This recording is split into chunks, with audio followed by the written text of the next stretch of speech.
चलिए, चैप्टर हमारा buyback ending पर है। बायबैक बायबैक पे ये क्वेश्चन बचा है कि अपना फोर्थ वाला नहीं, कंपोनेंट वाला एक क्वेश्चन सेकंड था, कंपोनेंट वाला ये हो गया था क्या? ये कर चुके ना कंपोनेंट वाला, और कल बैलेंस शीट बना ली थी। और ये मैंने थर्ड वाला, ओ ओ ओ रिडम्पशन ऑफ प्रेफरेंस से समझाया था मैंने। अच्छा, बायबैक का क्वेश्चन तो बचा ही था ना अपना एक अभी। हाँ, रिडम्पशन ऑफ प्रेफरेंस शेयर बीच में ले लिया था। क्या आपको लिखवाया अभी मैंने थोड़ा बहुत उसके बारे में? अच्छा, क्या क्वेश्चन करवाया रिडम्पशन ऑफ प्रेफरेंस शेयर पर? नहीं करवाया। चलो एक काम करो, एक क्वेश्चन कर लेते हैं। रिडम्पशन ऑफ प्रेफरेंस शेयर पर एक क्वेश्चन कर लेते हैं। चलो, मैंने आपको रिडम्पशन पर कुछ लिखवाया नहीं ना? उसका मैं राइट अप आपको भेज दूं। देखिए, रिडम्पशन ऑफ प्रेफरेंस शेयर लिखवा दो रूल। लिखिए, तो चैप्टर हमारा शुरू क्या हो रहा है? हमारा एक चैप्टर बायबैक बेचारा अंतिम सांसें गिन रहा था, एक क्वेश्चन बचा था, वो छोड़कर हम कूद पड़े रिडम्पशन में। ये गलती हमसे क्यों हो गई? पहले वो चैप्टर निपटा ही देना था। कोई बात नहीं, नो ठीक है। तो यहां पर हम क्या पढ़ रहे हैं? Redemption of preference share.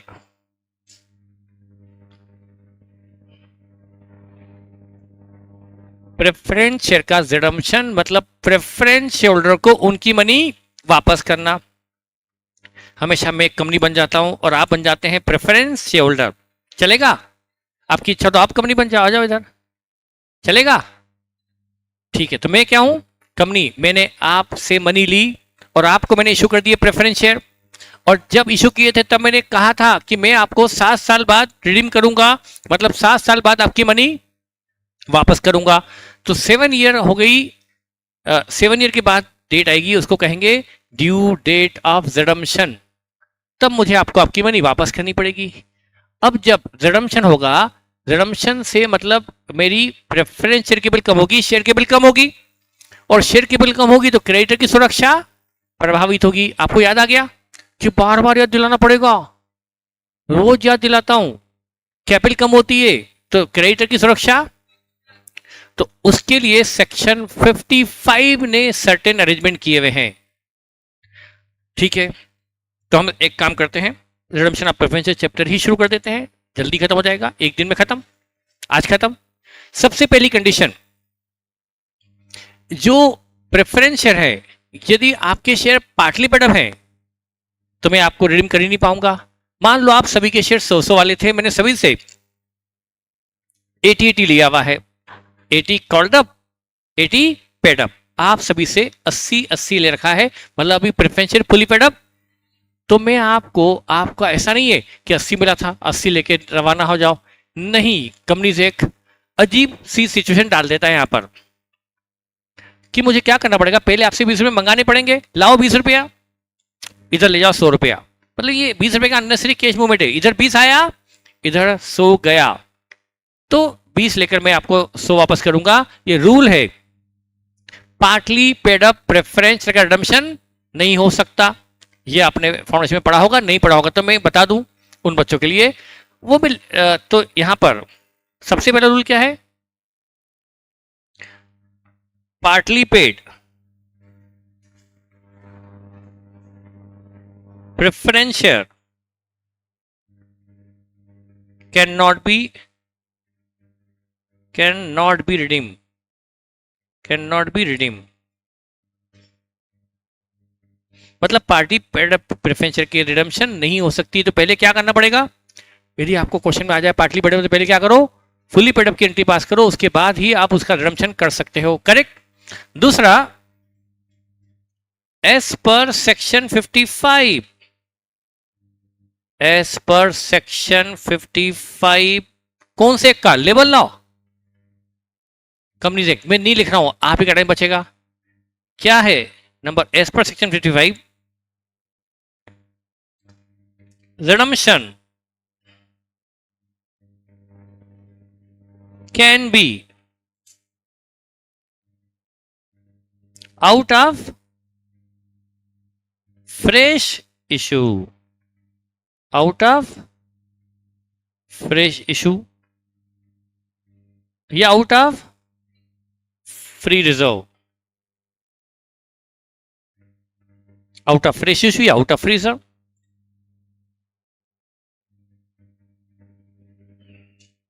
यहां पर फ्रेश इशू का मतलब क्या लिखाया था? Proceeds of share capital, proceeds of share capital. और फ्री रिजर्व यानी general reserve and PL free होते हैं।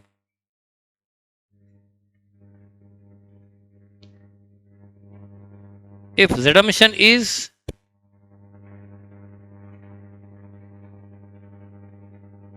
out of reserve,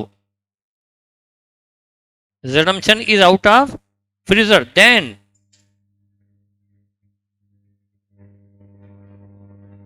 क्या बनता है? सीआरआर बनता है। जब रिडम्पशन फ्रीजर से हो तो आपको सीआरआर बनाना पड़ता है फ्रीजर से। ये भी हो गया।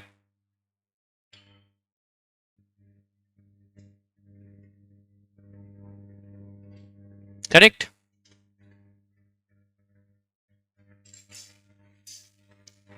अब मैं चाहता हूं कि ये चैप्टर हमारे सिलेबस में है नहीं, पर मैं एक क्वेश्चन ऐसा ले लूं जिसमें सारे पॉइंट कवर हो जाए। वो कर लिया मतलब पूरा चैप्टर कवर्ड। क्योंकि आपके सिलेबस में है नहीं तो मैं ज्यादा डिटेल में जा नहीं सकता हूं, डिटेल में जा रहा हूं लेकिन क्वेश्चन कम करवा रहा हूं। Is it okay? Are you comfortable? क्यों नहीं सर, टुचुक टुचुक चले या चौके चक्के लगाए? एक एक रन बनाए या सीधे बाउंड्री पार? ये बोलती सीधे बाउंड्री पार, तुम तो खुद देखो कितनी छोटी सी हो और बोले boundary par.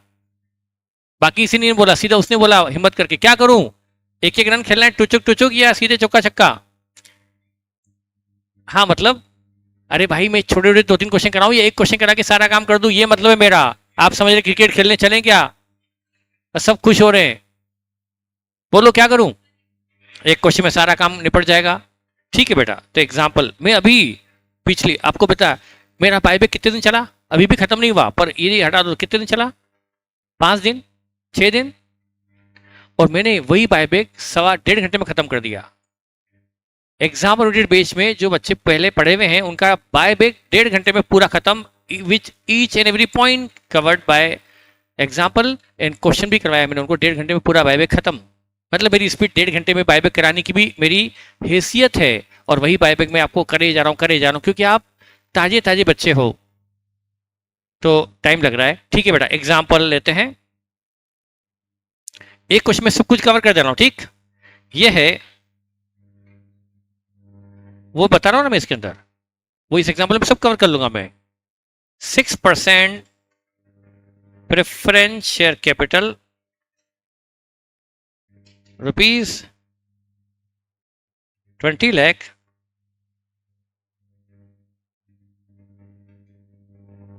redeemable at 5% premium. ये केवल 5% प्रीमियम पर रिडीमेबल है। मैं एक क्वेश्चन में इतने पॉइंट कवर करूंगा, इससे ऊपर कुछ होता ही नहीं चैप्टर में। यदि आपका सिलेबस फाउंडेशन का चैप्टर होता तो एक एग्जांपल से सब कुछ कवर हो जाता। अब यहां पर कंपनी सोल्ड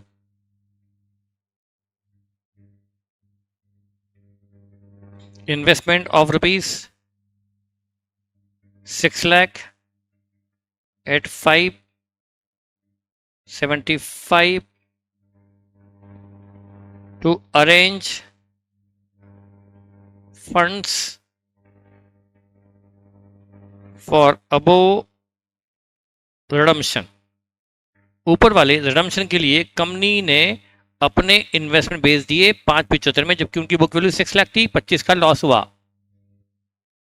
ये इन्वेस्टमेंट की सेल भी बायबैक के लिए फंड अरेंज करने के लिए है, और company issued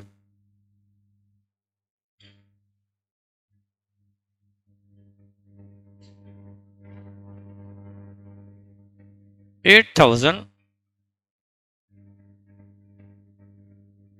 equity shares of ₹100 at ₹1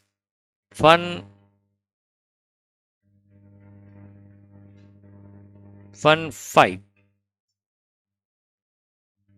for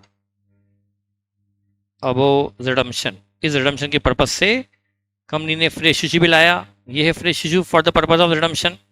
ये है fresh issue for the purpose of redemption. Redemption के लिए फ्रेश इशू लाया गया। अच्छा, यहां पर जनरल रिजर्व कंपनी में जनरल रिजर्व 7 लाख रुपीस का है। कंपनी में एसपी लिख दूं, एसपी मतलब सिक्योरिटी में कंपनी में 1.5 लाख रुपए की है। कंपनी में P&L 19 लाख रुपए का है क्रेडिट। बस, क्वेश्चन खत्म। इसमें सारे पॉइंट कवर हो गए जो हो सकते हैं। पहली बात तो ऊपर वाली कैपिटल फुली पेड अप है या पार्टली पेड अप? कुछ नहीं लिखा है तो क्या मानेंगे? जब कंपनी रिडम्पशन कर रही है मतलब फुली पेड अप ही होगा। लिखा तो है नहीं कि कितना अनकॉल्ड वगैरह, कुछ नहीं, तो फुली पेड अप है। रूल पूरा हो रहा है फुली पेड अप का। अब हमको रिडम्पशन करना है। अब मैं आपको 1 बाय 1 एंट्री करवाते आता हूं और पॉइंट भी एक्सप्लेन करते आता हूं। पहले मैं बनाऊंगा working note number 1।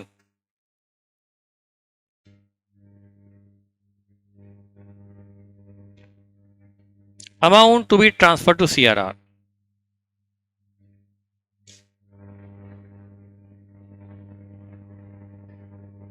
Capital redemption reserve short में लिख रहा हूं, लिखना चाहिए पर मैंने फुल फॉर्म लिख दिया। एग्जाम में तो फुल फॉर्म भी लिखना पड़ेगा। Amount to be transfer to CRR। Fresh issue तो गिवन है पर CRR में कितना डालना है वो निकालना पड़ेगा।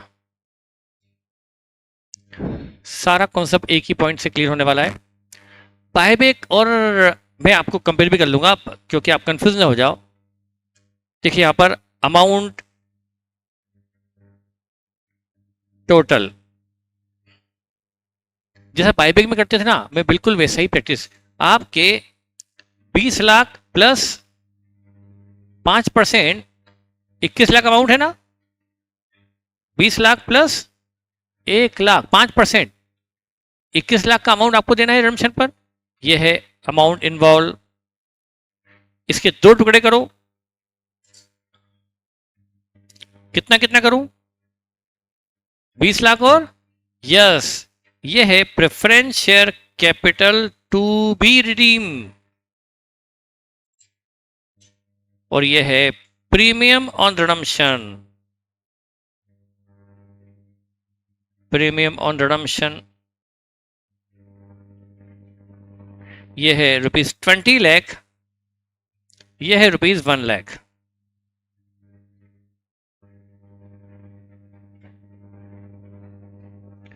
सेक्शन 55 किसके लिए बना है कि रिडम्पशन कहां कहां से हो? रिडम्पशन यहां से हो, रिडम्पशन फ्रेश से हो, रिडम्पशन फ्रीजर से हो। ये किसके लिए कहना है? किसके लिए बोल रहा है ये 55? Redemption of preference share capital. Capital capital capital preference share capital किसको कहेंगे? 20 लाख को। 1 लाख के लिए सेक्शन 55 कुछ नहीं कहता। 1 लाख के लिए तो जनरल नॉलेज लगाओ। कोई भी लॉस हुआ है तो उसको इमीडिएटली किसी प्रॉफिट से सेट ऑफ करना मजबूरी है। नहीं तो ये लॉस अकाउंट बैलेंस शीट में छोड़ दोगे तो बैलेंस शीट के नए फॉर्मेट में इस लॉस को दिखाने का कोई हेड ही नहीं है। तो इस लॉस को आपको इमीडिएटली सेट ऑफ करना पड़ेगा। ये तो जनरल प्रैक्टिस कहती है। इसके लिए कोई सेक्शन की सारी की जरूरत क्या है? लेकिन सेक्शन 55 किसके लिए बना है? ये जो प्रेफरेंस शेयर कैपिटल है यहां लगता है सेक्शन 55।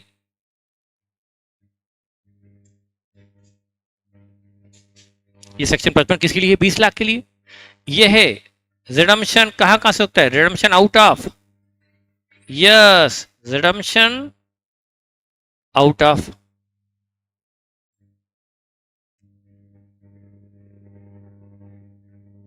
आउट ऑफ एक तो फ्रेश इशू और दूसरा फ्री रिजर्व। ये सेक्शन 55 बोलता है। फ्रेश इशू का मतलब वहां पर सेक्शन में फ्रेश इशू नहीं लिखा हुआ है। सेक्शन 55 में सीधे फ्रेश इशू नहीं लिखा है। क्या लिखा है?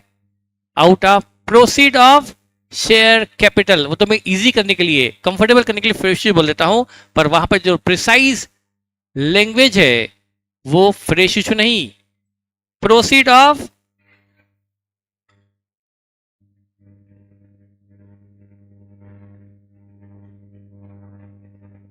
पहली बात, रिडम्पशन के लिए फ्रेश इशू शेयर्स का होना चाहिए या डिवेंचर का भी चलेगा? शेयर कैपिटल लिखी है, डिवेंचर नहीं लिखा है। Number 1, is it okay? Fresh issue किसका होगा? शेयर कैपिटल का, डिवेंचर का नहीं, कोई लोन का नहीं। हाँ ये तो। अब यहां पर प्रोसीड मतलब प्राप्ति, प्रोसीड मतलब कल लिखाया था, कल लिखाया था पूंजी की, किसकी प्राप्ति?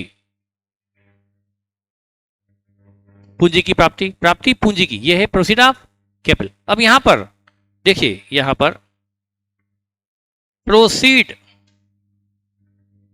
ऑफ फ्रेश इशू, आपने कितने शेयर इशू किए थे? 8000, 8115 में 8115 मतलब कितना आया बेटा? 9,20,000। ये क्या है? प्रोसीड। इतना आपको रिसीव हुआ है ना, ये है रिसीव, ये है प्रोसीड, ये प्रोसीड है, ये रिसिप्ट है, ये प्राप्ति है, प्राप्ति, प्राप्ति, प्राप्ति, ये है प्राप्ति। इसमें क्या ये प्रोसीड में प्रोसीड ऑफ कैपिटल अलग करो? प्रोसीड ऑफ कैपिटल किसको कहोगे? 8 लाख को। यस बेटा, 9,20 जो मिला है उसमें 15 रुपए तो क्या है? प्रीमियम की प्राप्ति है। कैपिटल की प्राप्ति तो 8 लाख है, और proceed of premium, proceed of premium 1 piece है। बेटा सेक्शन 55 क्या बोलता है? प्रोसीड या proceed of capital? Proceed of capital, ये है प्रोसीड ऑफ कैपिटल, ये सेक्शन 55 के काम का है। सेक्शन 55 के काम का ये अमाउंट है, क्योंकि वर्ड सेक्शन 55 में प्रोसीड नहीं, प्रोसीड ऑफ शेयर कैपिटल है। प्रोसीड भी और शेयर कैपिटल भी, प्रीमियम की प्रोसीड नहीं, लोन की प्रोसीड नहीं, डिवेंचर की प्रोसीड नहीं, प्रोसीड ऑफ शेयर कैपिटल। अच्छा बताओ, यहां पर कितना प्रोसीड ऑफ कैपिटल रहा? 8 लाख, दैट इज 8 लाख। तो बताओ कुल बायबैक 20 लाख का, 20 लाख में से कितना out of fresh issue? 8 lakh, बचा कितना? तो बैलेंसिंग फिगर 12 लाख कहां से करना पड़ेगा? और यही अमाउंट जाएगा फिर सीआरआर में, ये तो जाएगा सीआरआर में। बस इस वर्क में सब पॉइंट कवर्ड है, पूरा रिडम्पशन ऑफ प्रेफरेंस शेयर इसमें कवर्ड है, एक एग्जाम्पल में सब कुछ कवर्ड है। जिसने रिडम्पशन ऑफ प्रेफरेंस शेयर अच्छे से पढ़ा है फाउंडेशन में, उसको समझ में आया होगा कि ये बहुत कुछ कवर कर रहा है एक ही एग्जाम्पल। और जिसे नहीं पढ़ा उसको भी मैंने समझा तो दिया। ठीक है, आपको क्लियर बेटा? प्रोसीड ऑफ कैपिटल का मतलब बता दी कि 920 प्रोसीड, बस 920 में 8 लाख प्रोसीड ऑफ कैपिटल है और 120 तो प्रोसीड ऑफ प्रीमियम है। तो चैप्टर या सेक्शन 55 प्रोसीड से मतलब नहीं बेटा, प्रोसीड तो ये भी थी, इन्वेस्टमेंट भी तो बिके थे। अरे इन्वेस्टमेंट भी तो बिके बेटा, 5 ये भी तो प्रोसीड है। पर क्या सेक्शन 55 प्रोसीड से मतलब रखता है या प्रोसीड ऑफ कैपिटल? ये प्रोसीड ऑफ इन्वेस्टमेंट है और हमें तो चाहिए प्रोसीड ऑफ कैपिटल। ये प्रोसीड ऑफ कैपिटल थोड़ा है, इसलिए सेक्शन 55 को इस प्रोसीड से मतलब नहीं, सेक्शन 55 को इस 1/20 की जो प्रीमियम प्राप्त हुई उससे मतलब नहीं, उसको मतलब है प्रोसीड ऑफ शेयर कैपिटल से। Is it okay? अब इतना मेरे इंटरमीडिएट के लिए, नए सिलेबस के लिए काफी है। यदि मैं इससे बढ़कर बताऊं तो मैं बता सकता हूं कि ये जो प्रीमियम है ना बेटा 1 लाख की, ये सेटअप कहां से करूं? ये लॉस सेटअप, ये है capital loss to be set off from free reserve. इसको मुझे फ्री रिजर्व से लॉस को सेट ऑफ करना है, इसको लॉस से एडजस्ट करना है, इस लॉस को प्रॉफिट से एडजस्ट करना है।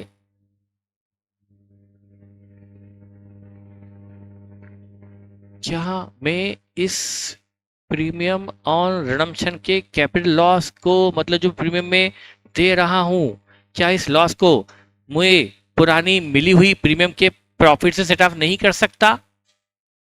क्यों मैं करूं फ्री रिजर्व से? पहले सिक्योरिटी से क्यों नहीं कर लूं? ये बड़ा टिपिकल है, मैं क्या करूँ, लॉ है, सेक्शन है, कंट्रोवर्सीज हैं। इसकी मुझे शायद आपको इंटरमीडिएट में बताने की जरूरत नहीं, नए सिलेबस में ये फाउंडेशन का मुद्दा है, सीए फाउंडेशन के सिलेबस का मुद्दा है बेटा। पर वहां भी इतनी डेप्थ में आप पूछेंगे नहीं, क्योंकि फाउंडेशन लेवल पे इतनी डेप्थ में पूछना उनके लिए संभव नहीं। तो ऐसा ही मुद्दे हो गए कि ना फाउंडेशन के लायक बचा, ना इंटर के लायक बचा।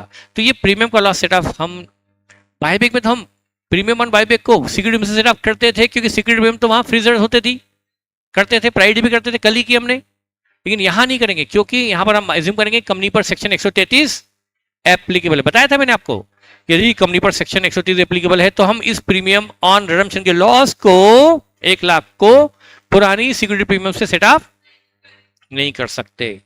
एज्यूम करेंगे कि कंपनी पर सेक्शन 133 एप्लीकेबल है, इसलिए हम इस प्रीमियम, तो नोट लगा लो, नोट। ये मतलब ये तो हद हो गई चैप्टर की। It is assume that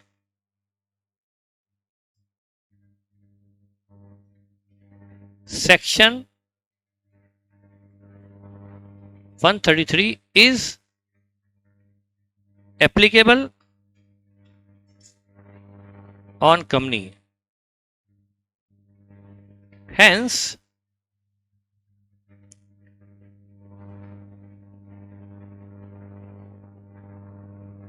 premium on redemption loss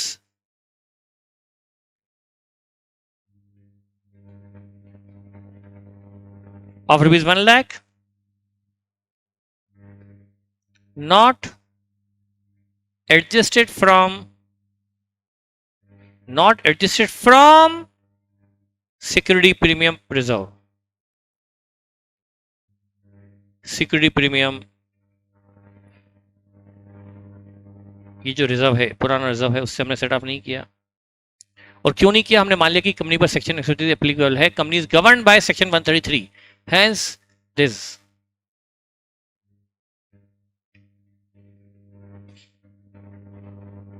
ये नहीं दिख रहा है क्या लिखा है? मेरी राइटिंग इतनी खराब है क्या? बोलो। अरे मेरी राइटिंग पर क्वेश्चन मार्क लगा दिया आज। ये क्या लिखा है? एक बच्चे को नहीं दिख रहा है कि क्या लिखा है मैंने। ऐसा अजीब सा लिखा है क्या?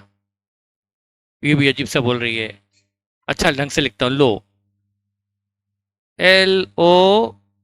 LOSS। अब ठीक है बेटा, हम पढ़े हैं हिंदी मीडियम से, हमको पता ही नहीं कि राइटिंग क्या होती है, तो हमारी राइटिंग ऐसी है। और अच्छा है, ऐसी राइटिंग ऐसी थी तो सीए के एग्जाम में मैं ऐसी लिख के आया, और यहाँ जब जमा जमा के लिख रहा हूँ तो स्पीड से कैसा लिखा होगा समझ सकते हो। तो चेक करने वालों को आधा समझ में आया होगा, आधा नहीं आया होगा। तो सोचा कि ये कॉपी समझ तो आ नहीं रही, सही लिखा होगा, और ये बार बार कॉपी सामने आएगी, हर बार चेक करनी पड़ेगी, इससे अच्छा पास करके इसका पाप करो। तो उसने मुझे पास कर दिया, ऐसे तो पास हो गया मैं। और आप इस राइटिंग की तौहीन कर रहे हो, किस राइटिंग से मैं सी बनाऊं। चलिए, ये बेटा हमने नोट लगा दिया। अब हम स्टार्ट करते हैं जनरल एंट्रीज।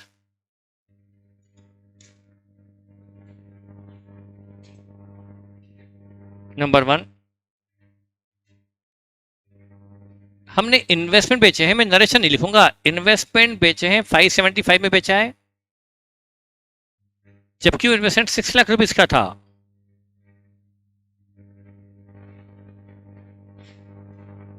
बैलेंस फिगर मेरा लॉस हुआ, ये लॉस 25,000 है बैलेंस फिगर। इसको मैं डायरेक्ट डेबिट कर दूंगा प्रॉफिट एंड लॉस में, और ये है लॉस ऑन सेल। फिर लिखना पड़ेगा लॉस ऑन सेल ढंग से, नहीं तो ये बोलेंगे क्या लिखा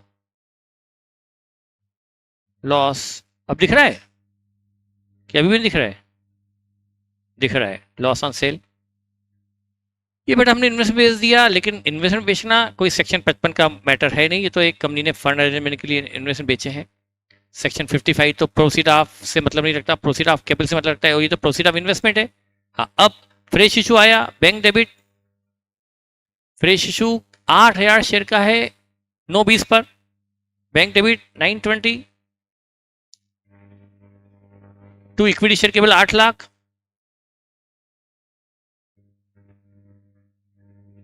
to equity share capital rupees 8 lakh, to security premium 120। पर ये प्रीमियम को हमने यूज नहीं किया प्रीमियम के लॉस के लिए, इसको रहने दिया और उसका नोट लगा चुके हैं। ये हमने फ्रेश इशू ले आया for the purpose of redemption of preference share. अब हम क्या करेंगे, अब हम प्रेफरेंस शेयर जो 20 लाख के उसको हम रिडम करने वाले हैं। बेटा क्या होता है, 20 लाख की जो प्रेफरेंस केबल है इसको हम कैंसिल करने वाले हैं। आप यदि मेरे प्रेफरेंस शेयर होल्डर हैं, आपकी मनी कहां पड़ी है, प्रेफरेंस शेयर केबल अकाउंट में क्रेडिट।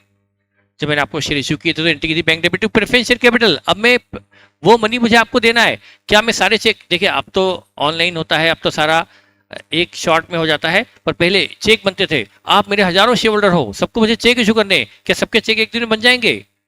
चेक बनाने में टाइम लगता है। आज 100 लोग को चेक आज इशू होंगे, 150 को कल होंगे, फिर संडे आ गया, फिर बच्चे को 75 चेक परसों इशू हुए, ऐसा करके चेक इशू होंगे अलग अलग। आदमी चेक बनाने में अकाउंटेंट बनाएगा। तो हम क्या करते थे, मनी ड्यू करके रख देते थे और पेमेंट धीरे धीरे करते थे। तो पहले क्या होता है, पहले मनी ड्यू होती है और पेमेंट, तो जैसे ही आपका जो प्रेफरेंस का नाम क्या था, 6% प्रेफरेंस शेयर को डेबिट करो। एक ड्यू डेट को कैपिटल को खत्म कर दो ताकि डिविडेंड देने का मीटर रुक जाए। 20 लाख से प्रेफरेंस शेयर को ड्यू डेट पर डेबिट कर दो ताकि भली पेमेंट 15 दिन चलता रहे, लेकिन डिविडेंड देने का मीटर खत्म करना है कि अब डिविडेंड का मीटर खत्म, तो आप कैपिटल को कैंसिल कर दो। भली पेमेंट करो अगले 15 दिनों तक करते रहो, लेकिन पहले ड्यू करके पटक दो। नहीं करोगे, मनी प्रेफरेंस केबल में पटके रखोगे तो डिविडेंड चलता रहेगा ना, मीटर खत्म करो। और 20 लाख तो आपने कैपिटल को खत्म कर दिया, कैपिटल को डेबिट कर दिया। अब ये कैपिटल डिविडेंड के लिए एलिजिबल नहीं रही। अब आपको इस पर 1 लाख और देना है एक्स्ट्रा, तो ये आपका लॉस है। लॉसेस हमेशा डेबिट होते हैं, तो प्रीमियम ऑन रिडम्पशन का लॉस डेबिट करो। प्रीमियम ऑन रिडम्पशन का लॉस डेबिट कर दो 1 लाख, और ये मनी प्रेफरेंस शेयर होल्डर को देना है तो उनको ड्यू कर दो। To preference shareholder, preference shareholder को देना ड्यू कर दो ₹21 लाख। ये आपने धर्म से मनी ड्यू कर दी, 21 लाख देना ड्यू कर दिया प्रेफरेंस शेयर को। अब कैपिटल नहीं रही, अब ये पर्सन हो गए। नाउ अमाउंट पेबल टू जिसे अब चेक इशू करते जाओ। चेक इशू आज इशू किया, 1 घंटे आज मारो, कल इशू किया, क्या ड्यू की पेमेंट की, preference holder debit to bank. ये मनी पे कर दो। एक्चुअल में एंट्री एक साथ नहीं होती है, हाँ आज के जमाने में एक साथ हो सकती है क्योंकि पेमेंट अब तो ऑनलाइन हो जाएगा, एक साथ कर सकते, लेकिन पहले एंट्री धीरे धीरे होती थी। प्रेफरेंस होल्डर बैंक, ये हमने पे कर दिया प्रेफरेंस होल्डर को, लेकिन सेक्शन 55 का अभी यूज बचा है। पहले तो ये लॉस को सेट अप करना पड़ेगा। लॉस को सेट अप करने के लिए मैं यूज करूंगा जनरल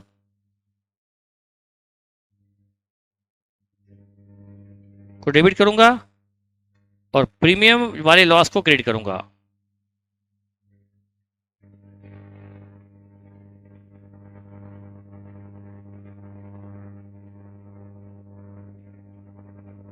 ये मैंने रिजर्व को डेबिट करके प्रीमियम को क्रेडिट कर लिया। मैंने लॉस को सेटअप कर लिया। लास्ट जो लॉस था प्रीमियम ऑन रिडम्पशन, इस कैपिटल लॉस को मैंने जनरल रिजर्व वाले प्रॉफिट से सरप्लस से सेटअप कर लिया। मैंने प्रीमियम से क्यों नहीं किया, उसका नोट लगा चुका हूं मैं ऊपर। मैंने सिक्योरिटी प्रीमियम को डेबिट क्यों नहीं किया, सेक्शन 133 का नोट लगा दिया। अब सीआरआर बनाना है। सीआरआर बनाने का तय हुआ था ना कितना, 12 लाख। 12 लाख का सीआरआर बनाना है मुझे। 2 सीआरआर, मैं शॉर्ट में लिख रहा हूं सीआरआर 12 लाख,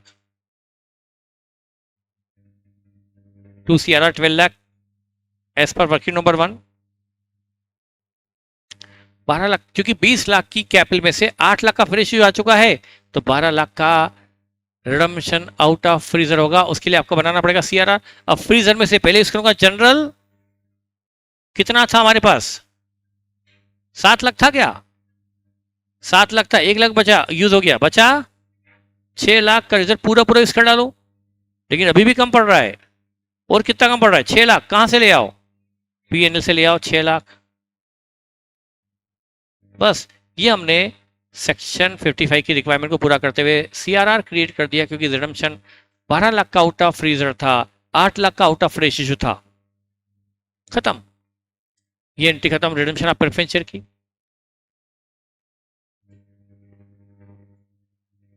तो जब भी रिडेम्पशन फ्रेश इशू से होता है तो फिर सीआरआर नहीं बनता, रिडेम्पशन फ्री रिजर्व से होता है तो सीआरआर बनता है। ओके,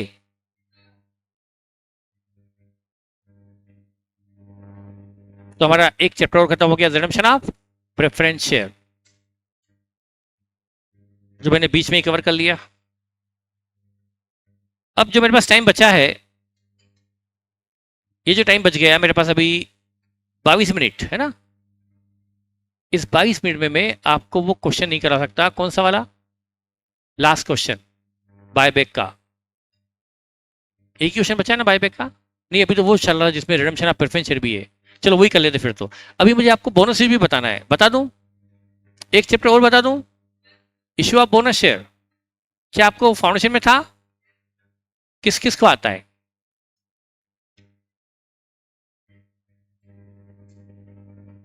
तो कुछ पूछूं?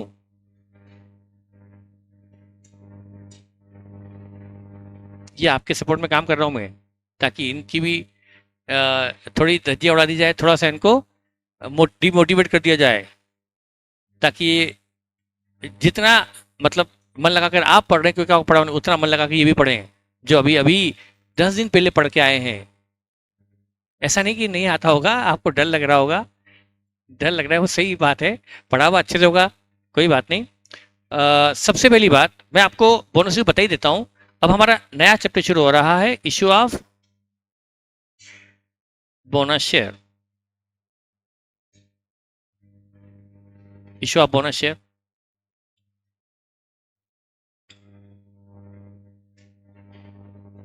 Issue of equity shares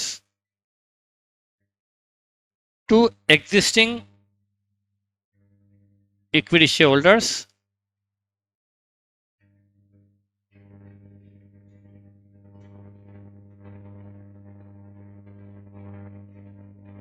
out of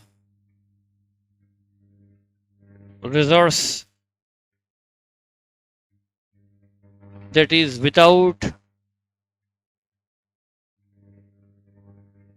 any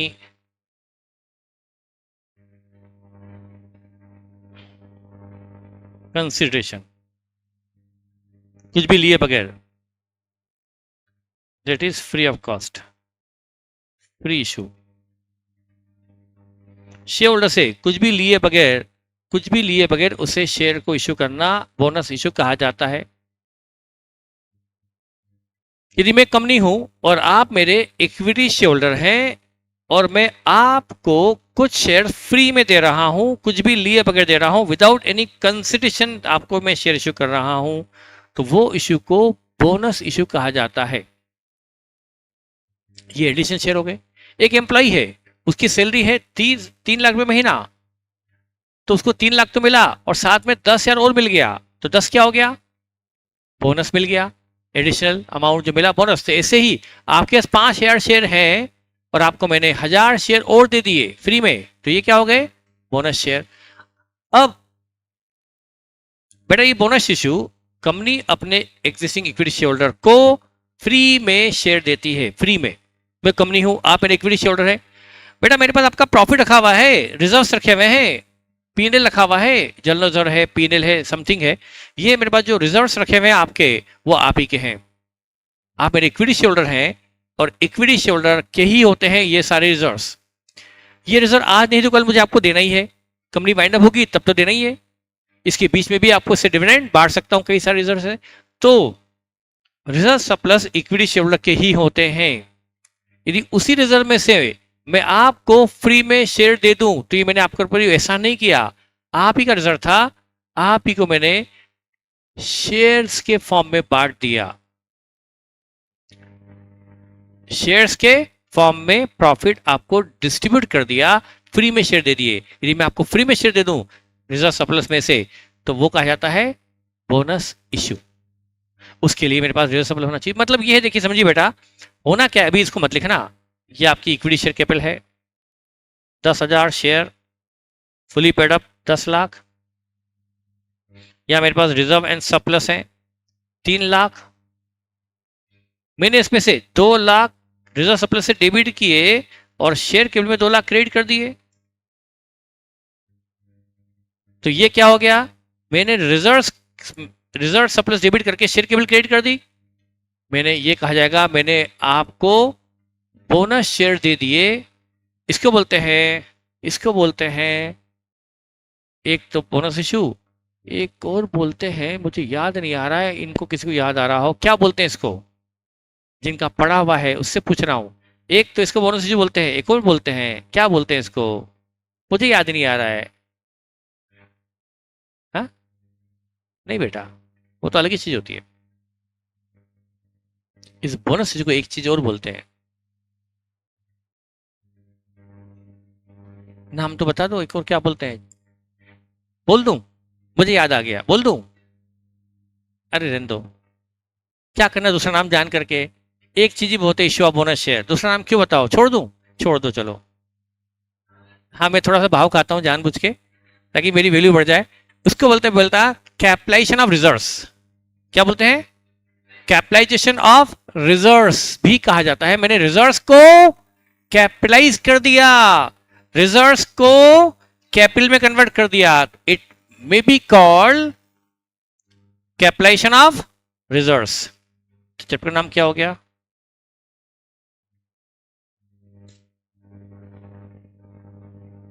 capitalisation of reserves. Capitalisation of reserve बोलते हैं इसको, रिजर्व को मैंने कैपिटलाइज कर दिया, मतलब रिजर्व को डेबिट करके शेयर कैपिटल क्रिएट कर दी, इसी को बोलते हैं बोनस इशू। आपको अर्पण है, ये मैंने आप पर ऐसा नहीं किया, आपको अर्पण है कि नहीं, रिजर्व भी किसके थे, आप ही के, उसमें से शेयर भी आपको दे दिए, तो रिजर्व कम हुआ तो भी आपका, कैपिटल बढ़ी तो भी आपकी, तो मुझ पर कोई इंपैक्ट नहीं आया। It will be called capitalisation reserve, may be called issue of bonus share. Is it okay, ठीक है। कोई डाउट पूछोगे तो फिर बात दूर तक जाएगी, वो बताया तो मैं आपको, पर आप कुछ और पूछोगे तो बात दूर तक जाएगी, फिर मत बोलना कि सर बहुत डेप्थ में चले गए, तो पूछो ही मत कि दूसरी चीजें। आप देखो ये पूछेंगे और बताऊंगा तो फिर बोलेंगे सर बहुत डेप्थ में आते समझ ही नहीं पड़ता। वो एक स्टूडेंट तो छोड़ के भागी गई क्योंकि वो, मैं बहुत ज्यादा अपर लेवल जा रहा हूँ, अब बेटा मैं क्या करूं, कोई चीज पूछेगा तो बताऊंगा नहीं क्या मैं अपर लेवल, आप इंटरमीडिएट लेवल पर टीचर से तो होना चाहिए कि टीचर अपर लेवल जा रहा है मतलब उसकी क्वालिटी है, उसकी डिस्क्वालिफिकेशन नहीं है ये। कुछ को नहीं समझ में आता, कोई लेवल ही टच नहीं होता। अरे भाई इंटरमीडिएट में टीचर का लेवल आपके लेवल तक, मतलब आपको कोशिश कर रहा है कि आप भी अपर लेवल जाओ। क्या बोल रहे हो, जोर से बोलो, स्टॉक डिविडेंड, ये इन्होंने मुझे मुद्दे से भटका दिया। अब झेलो इसको, मैं नहीं जानता, मैं तो बता दूंगा इनको, पर फिर कुछ तकलीफ होना आपको तो इसको बोलना, मुझे मत बोलना। बेटा स्टॉक डिविडेंड इंडिया में नहीं होता, सिर्फ यूके में है। स्टॉक डिविडेंड का मतलब क्या होता है, मैंने वो स्टॉक डिविडेंड इस इंडिया में है ही नहीं, कंपनीज एक्ट में अलाउड नहीं है, वो सिर्फ यूके एक्ट में है। वो क्या होता है, मैंने, आप मेरे शेयर होल्डर, मैंने आपको 30 लाख का डिविडेंड देना है, क्या डिविडेंड, मैंने डिविडेंड डिक्लेयर किया इंडिया में, ये डिविडेंड यदि मैंने डिक्लेयर किया है तो उसका मुझे एक ही पेमेंट, जो आपको पेमेंट नगद में करना पड़ेगा, इसके चेक इशू करने पड़ेंगे। डिविडेंड मैं आपको चेक से कर सकता हूं, लेकिन यूके में मान लो कंपनी का शेयर 100 रुपए है, उसकी मार्केट रेट 150 चल रही है, तो मैं आपको इस 30 लाख के डिविडेंड के बदले में 150 वाले क्या करूंगा, 20,000 शेयर दे दूंगा। मैंने आपको ये शेयर दिए फ्री में नहीं, आपके इस डिविडेंड के बदले में, it will be called stock dividend. मैंने आपको स्टॉक दिए डिविडेंड के बदले में, तो क्या हो गया नाम, ये होता है स्टॉक डिविडेंड, जो इंडिया में अलाउड नहीं। पर आप इसका लोड मत लीजिए, मैंने जस्ट फॉर नॉलेज आपको बता दिया, उन्होंने पूछा तो। और कोई डाउट होना भी नहीं चाहिए, क्यों बेवजह पंगे ले रहे हो, क्यों बेवजह डेप्थ में जा रहे हो, क्यों बेवजह मुझसे कुछ ऐसी चीजें सुन रहे हो जो आपके काम की नहीं है। पर अच्छी बात है बेटा, नॉलेज लेना चाहिए, आप सीए जैसी डिग्री में जा रहे हो तो नॉलेज भी आपका होना चाहिए, अदर देन स्टडीज भी। पूछा है तो अच्छी बात है, समझ में आ गया आपको। इंडिया में अलाउड ही नहीं बेटा वो, तो ये स्टॉक डिविडेंड नहीं, डिविडेंड के बदले में शेयर इंडिया में अलाउड ही नहीं है। आप डिविडेंड डिक्लेयर किया तो पेमेंट नगद में करो, ये तो मैं आपको रिजर्व में से बोनस शेयर इशू कर रहा हूं, ठीक है। अब देखो, तो ये तो तय हो गया। अब यहां पर एंट्रीज कैसे होती है, general entries, general entries number 1 for due of bonus. पहले बोनस अनाउंस होता है at the time of announcement, at the time of announcement, announcement जब मैंने बोनस शेयर अनाउंस किया, मैं कंपनी हूं, मैंने बोनस अनाउंस किया, मैं आपको 30 दिन बाद बोनस शेयर इश्यू करूंगा, ये मैंने आज अनाउंस कर दिया। और जिसका नाम 20 दिन बाद रजिस्टर ऑफ शेयर होल्डर में एज ए इक्विटी शेयर लिखा है, उसको मैं 30 दिन बाद फ्री में बोनस शेयर देने वाला हूं, ये मैंने अनाउंसमेंट आज किया है। तो आज ही मुझे एक एंट्री, बोनस दूंगा मैं 20-30 दिन बाद, लेकिन एंट्री आज करूंगा। मेरी एंट्री होगी reserve and surplus debit to bonus to equity shareholder.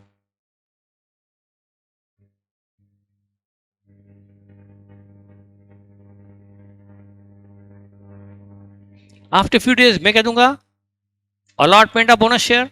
अब क्या होगा, अलॉटमेंट ऑफ बोनस शेयर। अब मैं शेयर अलॉट करूंगा, अभी तो मैंने शेयर सिर्फ अनाउंस किया कि मैं आपको बोनस दूंगा, ये एंट्री होगी reserve surplus debit to bonus to equity shareholder. अब एंट्री क्या होगी बताओ,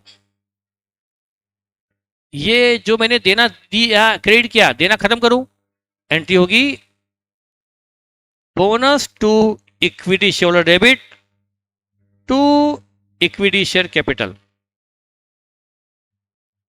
ये मैंने बोनस शेयर अलॉट कर दी, मतलब कैपिटल क्रेडिट हो गई, मतलब मैंने बोनस शेयर अलॉट कर दिए। जो अमाउंट ऑफ बोनस था वो मैंने शेयर्स के में अलॉट कर दिया। ये है कैपिटलाइजेशन ऑफ रिजर्व। मैंने रिजर्व को क्या कर दिया, रिजर्व को कैपिटल में कन्वर्ट कर दिया। It will be called capitalisation of reserves.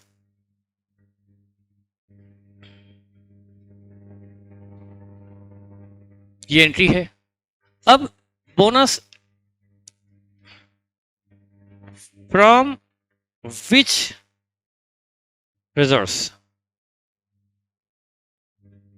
मतलब बोनस कौन से रिजर्व से दिया जाए। नंबर 1 सबसे पहले CRR, number 2 security premium, number 3 capital reserve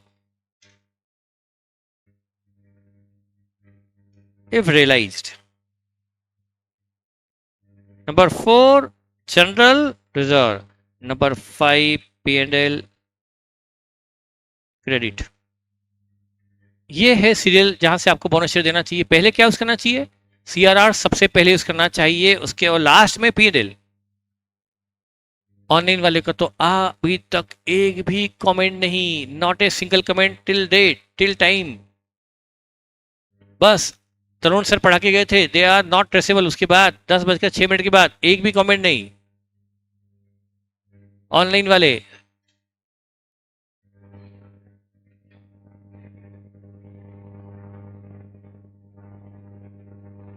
CRR भी रिस्ट्रिक्टेड है और शेयर केबल तो और रिस्ट्रिक्टेड है। सीआरआर खुद रिस्ट्रिक्टेड है और केबल तो और रिस्ट्रिक्टेड है। तो सीआरआर से अमाउंट केबल में गया तो कोई डिविडेंड बढ़ने का चांस तो और खत्म ही हो गया ना उससे। तो सीआरआर आपका कहां का बनता था, बायबैक में बनता है। यदि बायबैक फ्री रिजर्व से तो सीआरआर बनता है, और redemption of preference share free reserve से तो भी सीआरआर बनता था। जो सीआरआर बनता है ना, उसका कंपनीज एक्ट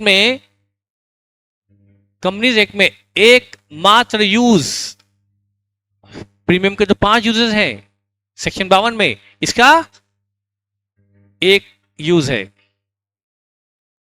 सीआरआर का। अरे मेरी उंगली तो देखो, एक मैं देख रहा हूं, दिख रही है ये अर्जुन का वो क्या है, श्री कृष्ण का चक्र नहीं है ये, ऐसा लग रहा होगा। क्या है ये, एक फिंगर किसके लिए बनाई मैंने। अरे मेरा हाथ दुख रहा है, जल्दी करो ना, मैं इतना कोई बॉडी जिमिंग थोड़ा करता हूं कि मैं इतनी देर हाथ, क्या है सीआरआर के यूज के लिए मैंने एक फिंगर खड़ी कर रखी, इतनी देर से मेरा हाथ दुखने लगा।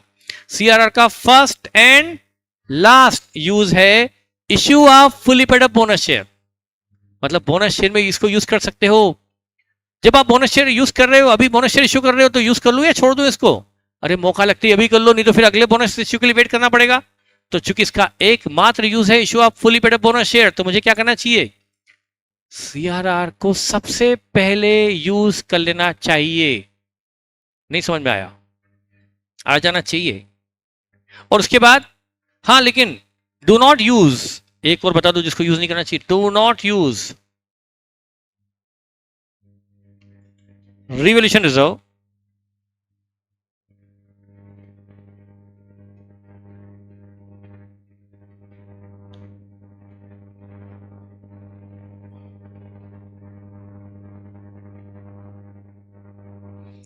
रिवॉल्यूशन रिजर्व को कभी यूज नहीं करना चाहिए।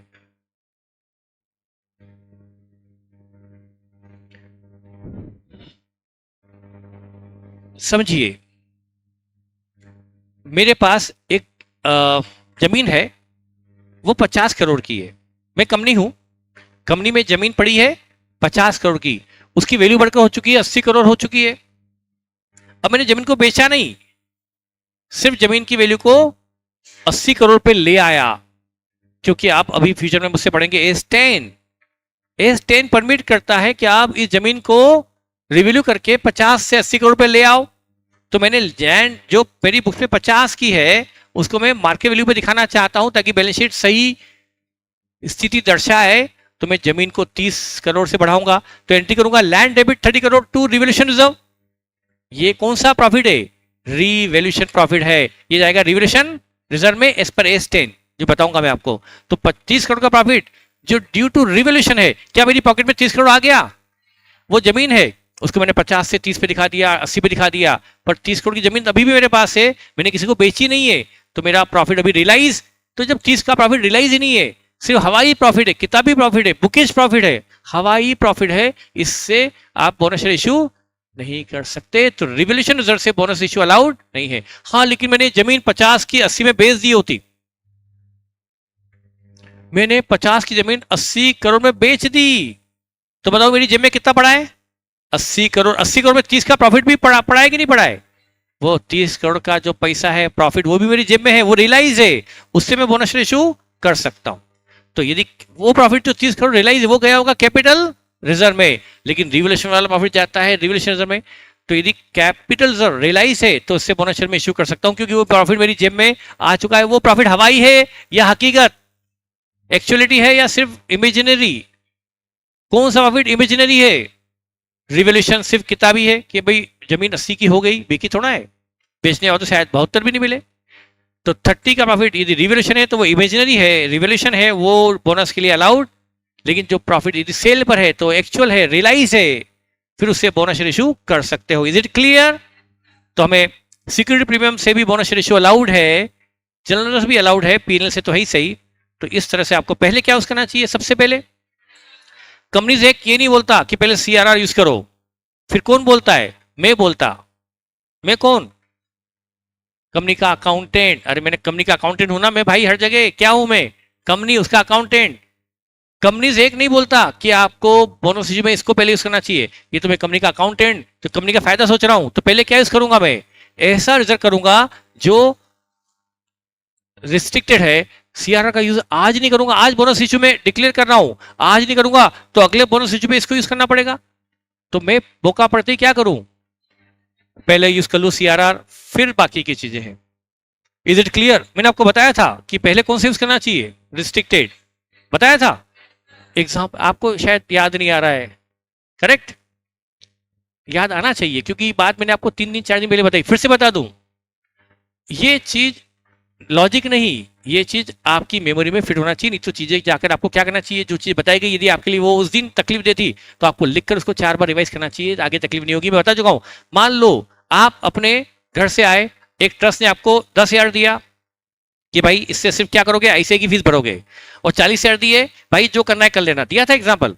कौन सा रिस्ट्रिक्टेड है? 10। कौन सा फ्री फॉर एनी यूज है? 40। अब आपको आईसीआई की फीस भरनी है, फ्री से भरोगे या रिस्ट्रिक्टेड से? क्यों? ये तो कॉमन सेंस की बात है। तो इस आपने पहले किसको यूज किया? रिस्ट्रिक्टेड को। एक बार दिमाग में चीज बैठ गई तो हमेशा हमेशा के लिए बैठना चाहिए। वापस 4 दिन बाद यदि मैं फिर से बोलूं तो ये ऐसा नहीं कि 0 बटे सन्नाटा लगे, क्योंकि मेरी भी एक लिमिट है। मैं 4 बार रिपीट करूंगा तो आपको इरिटेशन हो जाएगा। तो आपका दिमाग इस तरह से होना चाहिए कि खास खास बातों को आप खुद लिखकर रिवाइज करें, नहीं तो फिर आप बाद में तकलीफ में आओगे। तो आपको ये सारी बातें, तो पहले हमेशा क्या सा यूज करना चाहिए, रिस्ट्रिक्टेड या फ्री? तो सबसे रिस्ट्रिक्टेड कौन सा था और सबसे फ्री कौन सा है? उसको सबसे लास्ट में यूज करो ना। सिंपल सी तो बात है। वो आपको एग्जाम्पल मेरे दिमाग में याद आना चाहिए कि कौन सा रिस्ट्रिक्टेड कौन सा फ्री। Is it clear? हे भगवान, आज टाइम फिर से हो गया, टाइम ही नहीं मिलता, 10:15 सवा घंटा ही पड़ रहा है अपने को। तो ये क्या था? Issue of bonus share. तो अब मैंने आपको लिखा रिजर्व प्लस, तो पहले कौन सा यूज करेंगे? कैश। पहले एंट्री होगी सीआरआर डेबिट, फिर ये डेबिट करके टू बोनस शेयर होल्डर, और ये बोनस शेयर की एंट्री होगी। ये है बोनस इशू, भी मैंने आपको समझा दिया। और रिवोल्यूशन कभी भूल के बोनस शेयर मत देना। और ये आपको मैंने बताया नहीं, स्टेचुटरी रिजर्व, वैधानिक रिजर्व, ये आपको अभी बताना संभव भी नहीं। अभी आप बहुत छोटे मासूम बच्चे हो, इतने हाई फाई फंडे में आपको दे नहीं सकता। ये आगे जब चैप्टर अमालगमेशन आएगा ना, वहां पढ़ाना पड़ता है। वैधानिक रिजर्व, इनकम टैक्स एक्ट के तहत कुछ रिजर्व बनाए जाते हैं। मैं कंपनी हूं, मैंने समझा दूं, मेरे पास 2 मिनट बच्चा, समझ में आएगा नहीं, लिख के देता हूं, नहीं आएगा, फिर भी मेरी फॉर्मेलिटी पूरी कर जाऊं, जाते आते आ बेल मुझे मार वाली कहावत कर रहा हूं। अभी सब कुछ समझ में आ गया, अभी सब खुश है, और जहां आखिरी का पॉइंट समझाऊंगा बोलेंगे सर क्या पढ़ा के गए आज? अरे क्या नहीं पढ़ा के गए, नहीं पढ़ाते, इससे अच्छा तो रहने दो। कंपनी है, मैं कंपनी हूं, मैंने 50 लाख का प्रॉफिट कमाया एक्सपोर्ट से। प्रॉफिट कमाया तो गवर्नमेंट ने कहा कि भाई तुमने एक्सपोर्ट से प्रॉफिट कमाया, अच्छा काम कर रहे हो, देश के लिए फॉरेन करेंसी ला रहे हो, फॉर एक्सपोर्ट से प्रॉफिट कमा रहे हो। तो एक्सपोर्ट को मोटिवेट करने के लिए गवर्नमेंट ने मुझे क्या कहा कि कंपनी, ये 50 लाख का प्रॉफिट तुम यदि शेयर को, जो शेयर का है, उनको डिविडेंड के रूप में मत बांटो, बल्कि कंपनी में रखकर इसको वापस एक्सपोर्ट प्रमोशन में लगा दो, तो 50 लाख पे 30% से जो 15 लाख टैक्स बनता है, वो हम आपसे टैक्स नहीं लेंगे। तो सरकार ने मेरे 50 लाख के प्रॉफिट पर 15 लाख का टैक्स लगना था। यदि आप शेयर होल्डर हैं, 50 लाख का प्रॉफिट में टैक्स भरूंगा तो 15 लाख घटाकर आपके पास 35 ही बचेगा। तो सरकार ने कहा भाई 50 पूरे रख लो, टैक्स मत भरो। कंपनी ने, गवर्नमेंट ने टैक्स एग्जेम्पशन दे दिया, पर शर्त क्या है? मुझे 50 लाख का प्रॉफिट कहां लगाना है वापस? एक्सपोर्ट प्रमोशन में लगाऊंगा तो गवर्नमेंट मुझे टैक्स सब्सिडी, टैक्स एग्जेम्पशन देने को, पर शर्त है, अब मैं ज्यादा नहीं बता सकता, 50 लाख का प्रॉफिट मुझे किसी रिजर्व में डाल के पटकना पड़ेगा। उससे मैं आपको डिविडेंड नहीं बांट सकता, बल्कि क्या करूंगा, मशीन खरीद लूंगा ताकि एक्सपोर्ट अगले साल और बढ़े, देश का एम्प्लॉयमेंट बढ़े, देश का एक्सपोर्ट और बढ़े, कंपनी का प्रॉफिट अगले साल से और बढ़ेगा तो टैक्स भी बढ़ेगा। तो सरकार ने मुझे क्या कहा, गवर्नमेंट ने क्या कहा, इनकम टैक्स डिपार्टमेंट ने क्या कहा कि इस 50 लाख के प्रॉफिट पर, जिस पर आपको 15 लाख टैक्स भरना था, मत भरो, एग्जेम्पशन ले लो, पर शर्त है इस प्रॉफिट को डिविडेंड के रूप में नहीं बांटोगे, इस प्रॉफिट को कहीं और पटक के रख दो। पीएल से निकाल कर कहां डालना पड़ेगा? इस एक्सपोर्ट प्रॉफिट रिजर्व में। क्या नाम? तो वो रिजर्व कौन सा हो गया? अब वो रिजर्व डिविडेंड के लिए अवेलेबल नहीं है, तो वो कौन सा रिजर्व है, रिस्ट्रिक्टेड या फ्री? तो उसका ब्रॉड हेड है, क्योंकि ये विधान के तहत बनाया गया रिजर्व है। विधान मतलब लॉ, लॉ के तहत बनाया गया रिजर्व है, और लॉ को हम क्या बोलते हैं? स्टैट्यूट भी बोलते हैं। तो ये कौन सा रिजर्व है? विधान के तहत, लॉ के अकॉर्डिंगली बनाया गया reserve, as per income tax act ये रिजर्व बना है, इसलिए इसका ब्रॉड नेम क्या है? Statutory reserve. इसमें बहुत सारे रिजर्व आते हैं, एक नहीं, एक्सपोर्ट प्रॉफिट रिजर्व आता है, शिपिंग रिजर्व आता है, टी डेवलपमेंट, बहुत सारे। ये आपका चैप्टर कौन सा आएगा? अमालगमेशन में पढ़ेंगे। ब्रॉडली ये रिजर्व फ्री नहीं है, रिस्ट्रिक्टेड है, हाँ, इसलिए इसका नाम है स्टैट्यूटरी रिजर्व। ये फ्री नहीं है, ये डिविडेंड बांटने में अलाउड नहीं है, इससे बोनस शेयर में भी, इससे आप बोनस शेयर बांट नहीं सकते, इससे आपको एक्सपोर्ट प्रमोशन में इसे लगाना है। ठीक है बेटा, आज के लिए इतना काफी है। Thank you.